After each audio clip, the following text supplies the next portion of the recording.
Bismillahirrahmanirrahim. Assalamualaikum warahmatullahi wabarakatuh. Alhamdulillahi rabbil alamin. Wassalatu wassalamu ala asyrafil mursalin nabiyina Muhammadin wa ala alihi wa sahbihi ajma'in. Amma ba'd. Ayyuhal hadirun rahimakumullah. Ikhwani wa akhwati fillah. Alhamdulillah pada kesempatan malam hari ini Allah Azza wa Jal kembali memberikan kepada kita kesempatan-kesempatan yang merupakan nikmat yang sangat berharga sekali buat siapapun yang menghargai atau menyadari betapa mahalnya nikmat waktu dan nikmat kesempatan. Kesempatan-kesempatan yang sangat dibutuhkan seorang hamba untuk berbuat baik, untuk beramal soleh, untuk juga menambah ilmu, demikian juga untuk mengoreksi kesalahan serta bertobat, menyesali kesalahan-kesalahan atau bahkan dosa-dosa yang sudah diperbuat atau masih diperbuat ya. Allah Subhanahu wa taala seperti disampaikan para ulama, Allah itu yumhil wala yuhmil. Allah itu masih memberikan kesempatan-kesempatan sebenarnya, tidak lalai, tidak mengabaikan apa yang sudah kita perbuat berupa kesalahan-kesalahan, tapi Allah memberikan kesempatan-kesempatan. Allah tidak lalai terhadap perbuatan yang kita lakukan ya, kesalahan-kesalahan, dosa-dosa. Allah tidak melalaikannya. Semua itu juga sudah tercatat. Allah tidak mengabaikannya juga. Namun kita mari terus menyadari bahwa kesempatan-kesempatan yang Allah berikan itu, yang masih Allah berikan itu, hendaknya menjadi kesempatan buat kita dalam bertaubat, dalam memperbaiki diri dan juga dalam meningkatkan amal ibadah kita kepada Allah Subhanahu wa taala. Ikhwani wa akhwati fillah rahimakumullah. Kajian kali ini melanjutkan membahas bersama tafsir surah Al-A'la yang sudah sering kita dengar ya, dari para imam salat Jumat ya, atau juga mungkin dari kita dengar dari imam-imam salat Isya misalnya atau salat subuh ya. Artinya sepantasnya kita juga memahami makna surah Al-A'la yang mungkin sudah kita hafal dan juga sudah sering kita dengar. Dan marilah perkataan Imam Mujahid Ibnu Jabr rahimahullah ya, seorang imam tabi'in, hendaknya ucapan beliau menjadi pendorong buat kita semua untuk tambah bersemangat dalam mempelajari tafsir-tafsir Al-Quranul Karim. Beliau pernah mengatakan, ahabbul khalqi ilallah a'lamuhum bima unzil.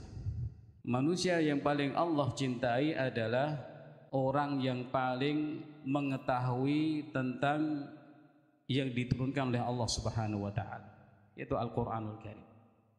Bagaimana tidak ya? Di seseorang ketika faham kalamullah ya, dia akan dapat cinta Allah Subhanahu wa taala. Al-Qur'an hidayah dari Allah Subhanahu wa taala.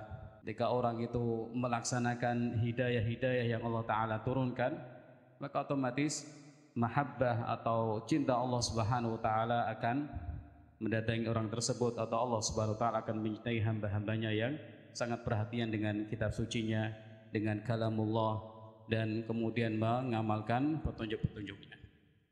Baik, kita mulai ikhwani wa akhwati fillah rahimakumullah. Kajian kali ini melanjutkan tafsir surah Al-A'la ayat ke-9 dan 10 insyaallah taala. Allah Subhanahu wa taala berfirman, "Fadzakir in nafa'atiz dzikra." Fadzakir in nafa'atiz dzikra. Berikanlah peringatan karena peringatan itu akan bermanfaat. Ayyuhal hadirun rahimakumullah ta'ala. Tentang ayat yang mulia ini ada dua penafsiran dari kalangan ulama. Yang pertama seperti yang disampaikan oleh Imam Ibnu Katsir dan juga imam-imam yang lain dari generasi salafus saleh. Fadzakir in nafa'ati dzikra, berikanlah peringatan jika peringatan itu bermanfaat. Jadi di sini maknanya syarat. Sampaikanlah peringatan-peringatan jika peringatan itu bermanfaat. Nah, Allah Subhanahu wa taala di sini memerintahkan Nabi sallallahu alaihi wasallam dan nanti umat beliau juga termasuk di dalamnya, fadzakir, berikanlah peringatan dengan Al-Qur'an. Berikanlah peringatan dengan ayat-ayat Allah Subhanahu wa taala.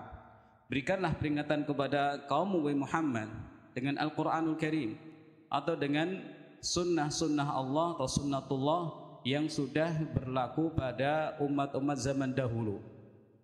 Yang beriman dan berbuat baik akan dapat keberuntungan, yang kufur dan berbuat jahat akan ditimpa siksaan. Fadzakir in nafa'ati dzikra, berilah peringatan jika peringatan itu bermanfaat. Nah, Imam Ibnu Katsir rahimahullah menyampaikan dzakir haitsu tanfa'ut tadzkiratu, sampaikanlah peringatan di mana peringatan itu akan bermanfaat bagi orang. Nah, berdasarkan makna ini ikhwani wa akhwati fillah rahimakumullah, maka tadzkir, peringatan atau mu'idhah atau ceramah atau nasihat itu hendaknya disampaikan kepada orang-orang yang mau menerima. Hendaknya disampaikan orang-orang yang kelihatannya mau menerima. Kalau tidak menerima, maka tidak usah diberi peringatan. Sebab Allah Azza wa Jalla menyampaikan inna fa'ati dzikra, jika peringatan itu bermanfaat.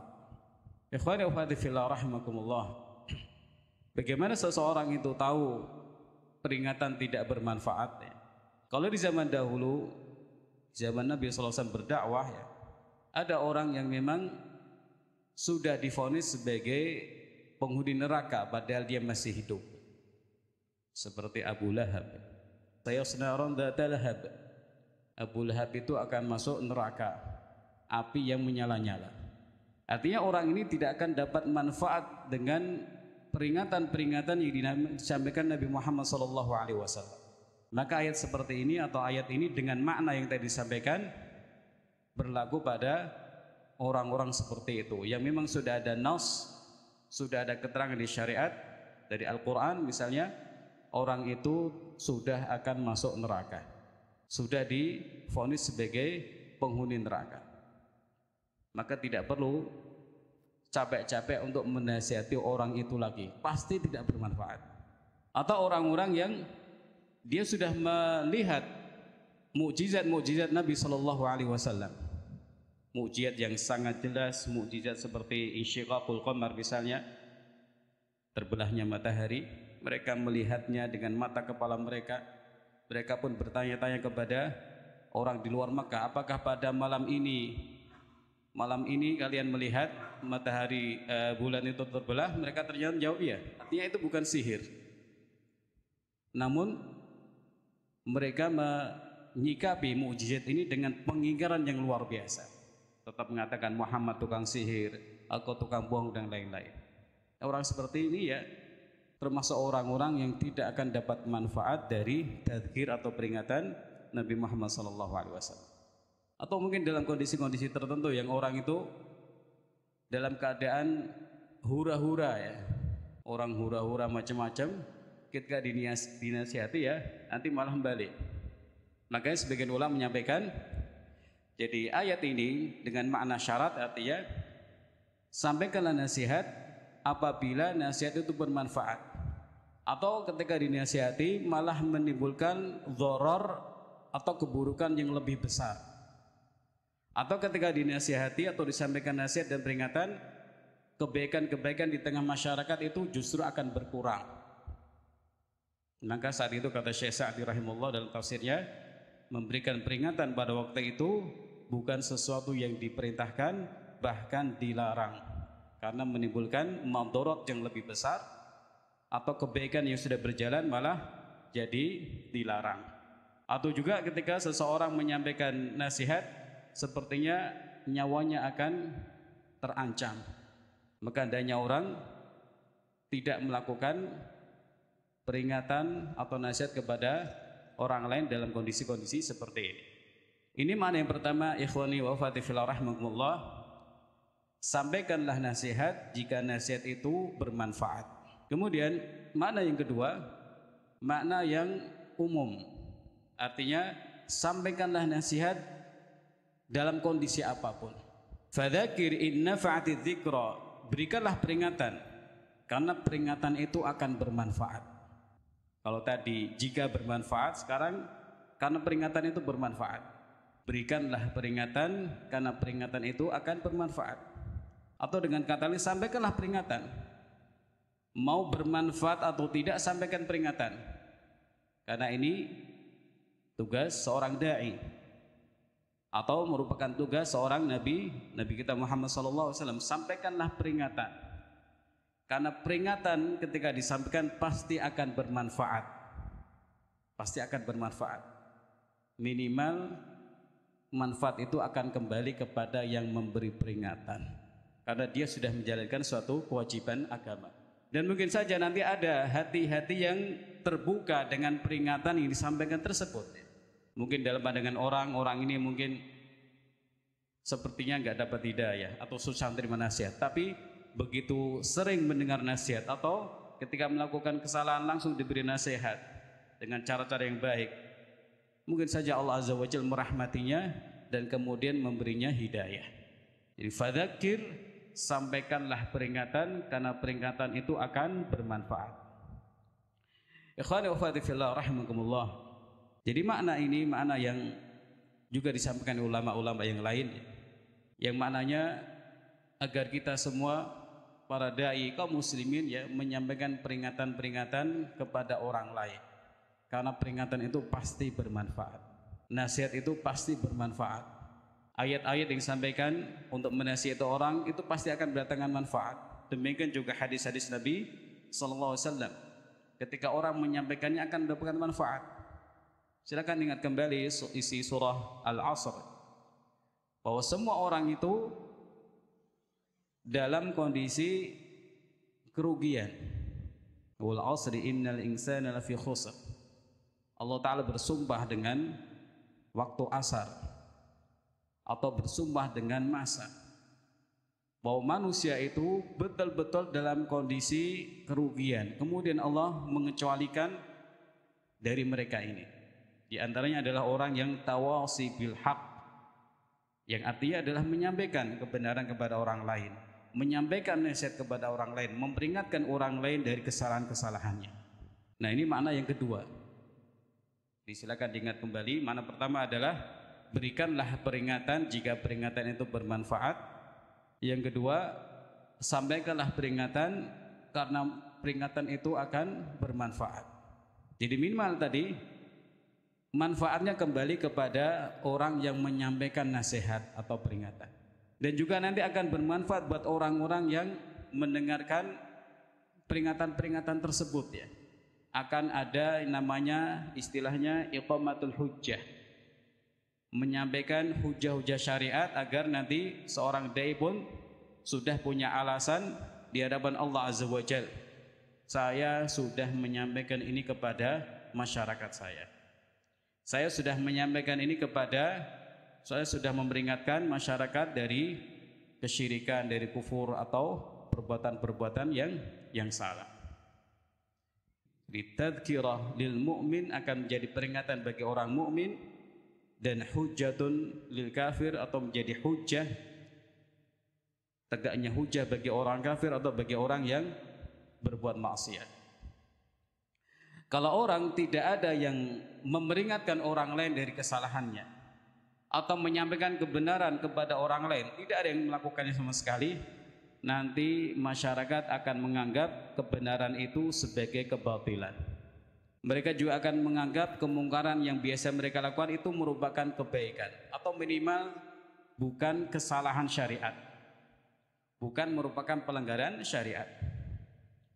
Oleh karena itu Syekh Utsaimin rahimahullah menyampaikan, ketika beliau menyampaikan atau menafsirkan ayat fadzakir in nafa'ati dzikra ya, setelah beliau menyampaikan dua pendapat ini, bahwa maknanya bisa bermakna syarat, sampaikan peringatan jika bermanfaat, atau sampaikanlah peringatan karena peringatan itu bermanfaat. Beliau sampaikan setelah itu bahwa dalam setiap kondisi sebenarnya kita itu memang harus menyampaikan tadzkir atau peringatan.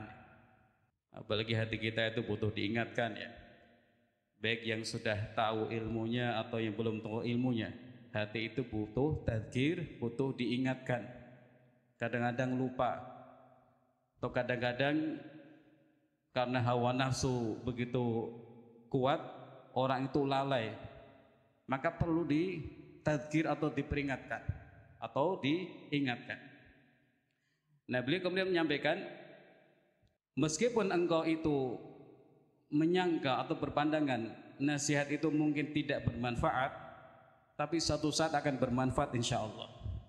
Maka sampaikanlah peringatan, sampaikanlah nasihat-nasihat, berikanlah peringatan-peringatan, karena orang itu suatu saat akan mendapatkan hidayah atau mungkin juga akan dapatkan pelajaran-pelajaran. Mereka kemudian faham, oh ternyata ini betul-betul wajib perkaranya, maka pantas kalau Pak Kiai itu menyampaikan kepada kita. Atau ini ternyata haram. Nah, kalau semua orang diam, ada kewajiban-kewajiban yang dilalaikan oleh sebagian orang, kemudian semua orang diam. Yang berilmu diam, pemuka masyarakat diam, tokoh agama diam, maka masyarakat akan menganggap kalau itu bukan kewajiban syariat. Mereka akan berkata pada diri mereka, kita tidak melakukan hal ini, kok orang-orang pada diam, oh berarti ini tidak masalah kalau ditinggalkan. Ini bukan kewajiban agama. Buktinya tidak ada seorang pun yang memerintahkan kita untuk mengamalkannya. Buktinya tidak ada seorang pun yang memperingatkan kita ketika kita meninggalkannya. Demikian juga sebaliknya, ketika ada perbuatan haram atau pelanggaran syariah, kok semua orang itu diam, maka orang-orang yang melakukannya juga akan menganggap ini bukan masalah bagi kita untuk melakukannya. Ini bukan mukhalafah syar'iyyah, ini bukan maksiat. Bayangkan kalau ini yang terjadi, ada perkara yang wajib tapi masyarakat menganggap itu bukan sesuatu perkara yang wajib dalam agama. Atau ada perkara haram tapi masyarakat kemudian menganggap itu bukan haram, bukan pelanggaran syariat. Nah, mereka berkesimpulan seperti ini karena tidak ada seorang pun yang mengingatkan mereka, tidak ada seorang pun yang memperingatkan mereka, tidak ada seorang pun yang menyampaikan ini wajib harus kalian kerjakan, ini haram, wallahi haram, kalian harus meninggalkannya. Ternyata tidak ada satupun yang melakukan peringatan atau menanamkan kewajiban ini di tengah masyarakat. Maka sebagian orang pun berkesimpulan ini bukan wajib, ini bukan haram. Nah, kalau ini yang terjadi, maka kasihan masyarakatnya. Demikian juga orang yang ahli ilmu tadi juga sebenarnya tidak mengasihani diri sendiri, ya, karena tidak menjalankan perintah agama untuk memperingatkan umat dari kesalahan-kesalahan mereka atau menyampaikan kepada umat tentang kewajiban-kewajiban agama yang harus mereka kerjakan. Silakan lihat ya, Bapak Ibu rahmatullah, di malam Idul Fitri apa yang terjadi? Orang takbir, alhamdulillah takbir, tapi apa yang mereka bawa? Karakter-karakter yang sama sekali tidak ada hubungannya dengan Hari Raya Idul Fitri. Karakter-karakter, bahkan ada karakter-karakter seperti setan yang mereka bawa, atau seperti yang dimiliki oleh umat yang lain. Kemudian mereka ini takbir dengan ngeligo telanjang dada, ada musik-musiknya. Bukankah ini kesalahan syariat? Bukankah ini kesalahan yang bukan ini pelanggaran terhadap syariat, ya? Nah, misalnya ini yang berkembang, kemudian tidak ada seorang pun yang melarang, maka tahun depan juga akan seperti itu. Tahun depannya lagi akan seperti itu. Bahaya nanti. Orang bertakbir atau nyetel takbir, tapi ternyata disertai dengan perbuatan-perbuatan yang melanggar aturan syariat. Takbir itu untuk mengagungkan Allah Subhanahu wa taala, dan hakikat mengagungkan Allah adalah mengikuti petunjuk Allah Subhanahu wa taala, tapi justru orang malah bernyanyi-nyanyi atau disertai dengan musik-musikan, pakai joget-jogetan. Naudzubillah min dzalik. Zikrullah yang mestinya orang itu mengagungkan Allah, menjadikan dia ingat kepada Allah Azza wa Jalla, malah membuat diri mereka itu jauh dari mengingat Allah Subhanahu wa taala. Nah, seperti ini harus diingkari. Harus disampaikan kepada umat. Para ulama, para kiai, tokoh-tokoh agama, tokoh masyarakat mesti menyampaikan jangan seperti ini. takbir ya takbir, tapi jangan melakukan hal-hal seperti itu. Maka silahkan kita mengambil peran Bapak Ibu rahmatullah untuk menyampaikan hal-hal yang memang jelas-jelas itu melanggar syariat. Contoh yang lain, ketika muslimah tidak pakai jilbab, enggak ada yang negur, maka dianggap ini suatu hal yang biasa. Orang nasi negur, atau bahkan mungkin berdalih, oh itu anaknya ini enggak pakai jilbab. Demikian juga misalnya ada mbak-mbak yang pakai celana pendek, enggak ada yang negur. Coba misalnya tetangga yang menegur, ibu-ibu tetangga yang menegur, atau yang lain menegur, teman yang menegur, nanti akan malu. Dan setidaknya dia akan tahu ini salah. Kalau saya melakukan seperti ini, keluar dengan tidak menutup aurat, nanti ada yang ngileke, ada orang-orang yang mengingatkan. Jadi Bapak Ibu rahimakumullah ta'ala, ayat yang mulia ini menyampaikan kepada kita semua tentang pentingnya tadzkir, memberikan peringatan kepada orang lain, walaupun nanti tidak diterima atau walaupun nanti tidak menimbulkan efek yang positif, tapi setidak-tidaknya seseorang sudah menyampaikan peringatan kepada orang lain terkait pelanggaran syariat yang dia lakukan atau ketika dia meninggalkan kewajiban-kewajiban syariat. Dahulu Nabi Musa alaihissalam diutus oleh Allah Azza wa Jalla untuk mendakwai Fir'aun yang sudah pasti tidak mau menerimanya. Demikian juga nabi-nabi yang lain ya, menyampaikan kepada kaumnya yang sebenarnya sudah keras kepala, tapi mereka tetap diperintahkan untuk menyampaikan dakwah peringatan kepada kaumnya, karena memang dakwah itu pasti bermanfaat, peringatan itu pasti bermanfaat minimal kepada orang-orang yang melakukannya, dan adanya amar ma'ruf nahi munkar itu juga akan menjadi sebab keamanan bagi masyarakat kaum muslimin. Kemudian Allah Azza wa Jalla berfirman, sayadzakkaru man yakhsha, orang yang takut akan mendapatkan pelajaran. Di ayat 9 sudah disampaikan, sampaikanlah peringatan wahai Muhammad kepada kaummu, sampaikanlah peringatan dengan Al-Quran, dengan ayat-ayat Allah, dan nasihati mereka. Nah kemudian orang-orang terbagi menjadi dua ketika mereka mendengarkan nasihat-nasihat dan peringatan-peringatan. Manusia terbagi menjadi dua. Yang pertama muntafi'un, orang-orang yang mendapatkan manfaat dari peringatan-peringatan dan nasihat-nasihat tersebut. Yang kedua orang yang ghairu muntafi'in, orang yang tidak mendapatkan manfaat sama sekali. Dari sini Allah Azza wa Jalla menyampaikan tentang golongan yang pertama, sayadzakkaru man yakhsha, orang yang takut akan mendapatkan pelajaran. Orang yang takut yaitu orang yang, kata Imam Ibnu Katsir rahimahullah, sayatta'idu bima tuballighuhu ya Muhammad man qalbuhu yakhshallah wa ya'lamu annahu mulaqi. Orang yang takut akan mendapatkan pelajaran, yaitu yang akan mendapatkan pelajaran dari apa yang engkau sampaikan wahai Muhammad sallallahu alaihi wasallam adalah orang yang dalam hatinya atau orang yang hatinya itu takut kepada Allah dan dia yakin bahwa dirinya akan berjumpa dengan Allah Subhanahu wa taala. Ini makna man yakhsha, orang yang takut, yaitu takut kepada Allah Subhanahu wa taala. Khasyatullah adalah ibadah hati yang tumbuh dari pengetahuan seorang hamba tentang Allah Subhanahu wa taala yang maha kuasa, yang maha besar, yang maha mengatur, yang maha memberi pembalasan. Nah, rasa takutnya kepada Allah Azza wa Jalla ini yang kemudian melahirkan atau memudahkan dia untuk mengambil pelajaran-pelajaran dari apa yang sudah disampaikan. Baik di zaman dahulu di masa Nabi sallallahu alaihi wasallam, orang-orang yang takut kepada Allah akan mendapatkan pelajaran yang sangat berharga dari peringatan-peringatan Nabi sallallahu alaihi wasallam.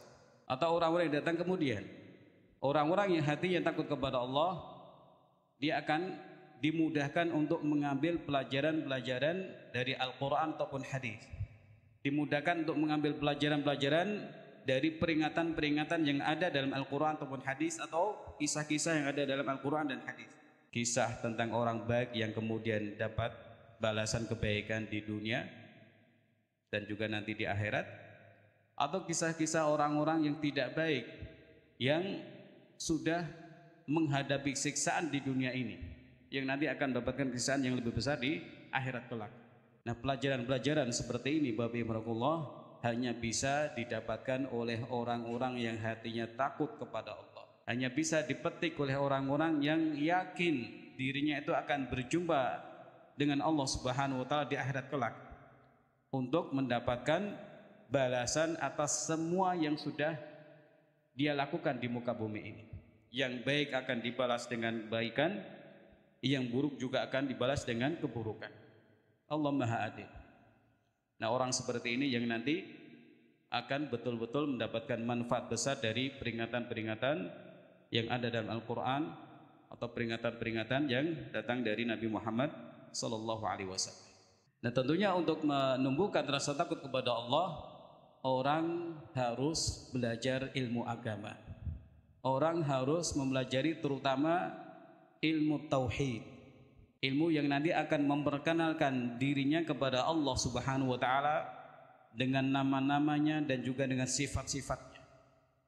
Ini ilmu yang paling utama, ilmu yang paling afdal, karena ilmu ini akan mengenalkan seorang hamba kepada Rabb-nya, mengenalkan seorang hamba terhadap keagungan Allah Subhanahu wa taala, kemahakuasaan Allah, rahmat Allah yang luas.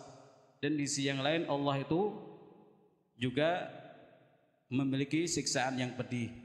Demikian juga Allah Azza wa Jalla sudah mempersiapkan neraka bagi orang-orang yang berhak untuk memasukinya. Nah, ilmu yang dia dapatkan nanti akan menumbuhkan rasa takut kepada Allah Subhanahu wa taala. Nah, mengenal Allah caranya ada dua, ya, melalui Quran hadis, melalui wahyu, atau melalui ciptaan-ciptaan Allah yang ada di muka bumi ini. Allah Ta'ala sudah memperkenalkan zat-Nya dalam Al-Quran. Demikian juga Nabi SAW sudah menyampaikan kepada hambanya tentang Rabb mereka. Jadi sebagian ulama itu menyampaikan bahwa tugas seorang Nabi adalah mengenalkan Allah kepada umat manusia, kemudian menyampaikan kepada manusia tentang apa yang Allah cintai dan apa yang Allah benci, dan yang ketiga adalah menyampaikan kepada mereka balasan-balasan yang nanti akan mereka dapatkan terkait perbuatan-perbuatan yang sudah mereka lakukan di muka bumi. Nah, melalui Quran dan Sunnah sajalah nanti seorang hamba akan tahu nama Allah, sifat-sifat Allah Azza wa Jalla, dan kemudian dia hendaknya juga memanfaatkan alam semesta ini untuk merenungi keagungan dan kemahakuasaan Allah Subhanahu wa taala. Dengan langitnya yang luas tanpa tiang, kemudian dengan gunung-gunung yang sangat kokoh, kemudian dengan nikmat-nikmat yang ada dalam kehidupannya, termasuk juga yang ada dalam dirinya ini. Semuanya ada petunjuk untuk mengajak manusia mengetahui tanda-tanda kekuasaan Allah Subhanahu wa taala. Wa fi kulli syai'in lahu ayatun tadullu ala annahu wahid. Ada sebuah syair bahwa segala sesuatu itu di situ ada tanda kekuasaan Allah Subhanahu wa taala, yang nanti akan menunjukkan bahwa Allah itu Maha Esa. Tidak ada sekutu bagi Allah Subhanahu wa taala. Allah itu Maha Wahid. Allah itu Ahadus Samad. Tidak ada sekutu bagi Allah Azza wa Jalla, dan juga tidak ada sekutu bagi Allah dalam menguasai alam semesta ini, dalam memilikinya, termasuk dalam hal hak ibadah yang harus dilakukan seorang hamba kepada Allah Subhanahu wa taala. Jadi ikhwan akhwati fillah rahimakumullah, kita memang butuh ilmu syar'i, di antaranya untuk mengenal Allah Subhanahu wa taala. Dan ulama kita, ulama Islam sudah menyampaikan bahwa intisari dari ilmu itu adalah al-khasyah. Aslul ilmi khasyah. Jadi intisari dari ilmu adalah orang kemudian takut kepada Allah Subhanahu wa taala. Sehingga ulama lain menyampaikan kalau ada orang ya dapat ilmu, tapi ilmu ini tidak membuat dia menangis, tidak membuat dia itu takut kepada Allah, maka sepertinya orang itu tidak dapat ilmu yang bermanfaat. Man uti'a ilman la yubki faharyun alla yu'ta ilman yanfa'u. Fahriyun alla yu'ta ilman yanfa'u. Jadi ketika seorang hamba itu diberi ilmu, tapi kok tidak membuat dia itu menangis ya. Nah, menangis karena takut kepada Allah terhadap keagungannya, menangis mengharap surga Allah, atau juga berharap diselamatkan dari neraka, menangisi dosa-dosanya dan lain-lain, kok tidak membuat orang melakukan hal seperti ini, tidak membuat orang nangis, maka sepertinya ilmu yang dia dapatkan itu bukan ilmu yang bermanfaat atau ilmu yang belum bermanfaat bagi dirinya. Karena hakikat ilmu atau intisari ilmu adalah al-khasyah, membuat orang tambah takut kepada Allah Subhanahu wa taala dan akhirnya bersemangat untuk melakukan kebaikan.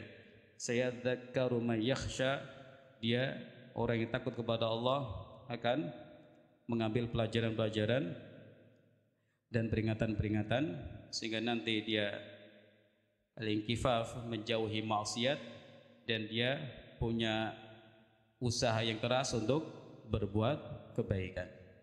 Demikian, semoga bermanfaat buat kita semua. Wallahu taala alam, wa sallallahu ala nabiyyina Muhammad wa ala alihi washabihi ajma'in. Wassalamualaikum warahmatullahi wabarakatuh.